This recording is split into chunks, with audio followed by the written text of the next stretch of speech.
The next song I pronounce as Sar'h. Sar'h is the daughter of Jesus and Mary Magdalene. Now I know that's triggering for a lot of people, and many people do not believe that, and that's okay. You can still relate to this song in its core teachings. This song holds the space of the sacral energy center or chakra, and so its color I intended to be orange.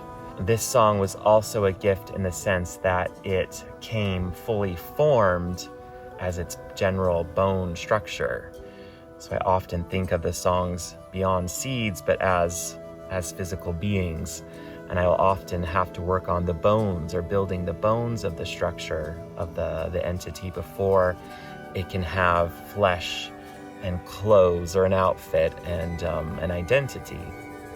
So the bones of this song actually were directly channeled or improvised after I was working on another song that had been much more developed.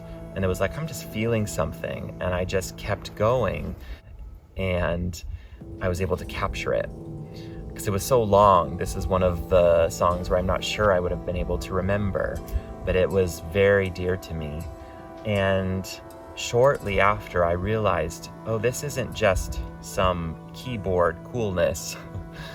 This is a flute choir, not one flute choir, but two flute choirs, a light choir, or something high in frequency, and something low in frequency, or a dark choir.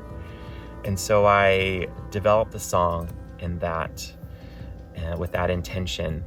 And then as the song came more together and was being finished, I was studying more about Mary Magdalene, Yeshua as a couple, and their daughter Sar'h. I was really inspired by what it would have been like to lose the one you love, which is something we all go through, and then to imagine being Magdalene and losing Yeshua, who is your soulmate, your twin flame, your twin soul.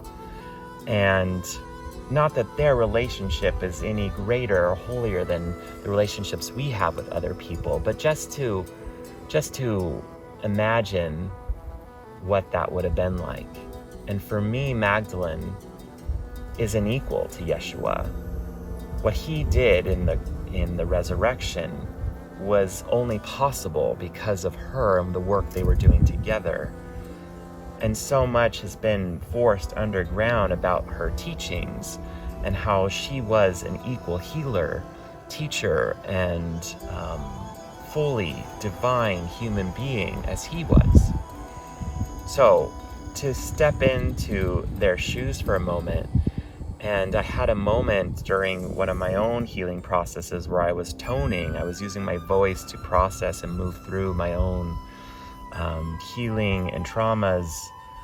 And I really felt connected to her. And I was examining in the moment, not so much intellectually, but with my heart, what it would feel like to lose the absolute twin soul, beloved love of your life, and then also have to be a mother, have to be a parent, and have this child who is, what a joy to hold in your arms, but then have this grief and then this guilt of not being able to be there for your child, your daughter, in a way that she needs, because your grief is so insane, so intense. So that moment of compassion, of needing to feel those feelings that I felt were hers, that were mine, to hold this child and to apologize to myself and to her, and back and forth, the song took on that energy. I could see that the song was also connected to those moments, to those emotions. And then there was more. There was more that this song needed to embody. So yes, it holds the Magdalene's grief and the feelings that she was moving through during that time, losing Yeshua, but not truly losing him, but losing him in the physical sense. I read a book by Sar'h Beek, another Sarah, called Revelations, where she talks about her own soul's journey in remembering Sarah's journey and her connection to Sar'h. And she talks about how Sar'h was in utero during the crucifixion and how she was able to feel the pain of not only her mother, Magdalen, but her father, and also the collective consciousness around them, and how as a pure soul not yet attached to the earth's consciousness in a way that becomes definitive, or hadn't learned how their relationship to anything, the people, to her, all she had known was her own divine spark of Sophia, you could say, and the love of her parents. And now this incredible, almost torture was happening, and she didn't understand what was happening because her parents were so involved in that rite that she had to go on her own journey and experience pain in the womb that was profound. So the song holds a space for Sarah's pain in the womb, and in some ways the pain that we might have experienced in the womb that isn't our fault, we didn't choose. But in coming to terms with that pain, if you are able to face it, if that is your journey, the healing and embodiment, the embracing of your own soul that is possible is, I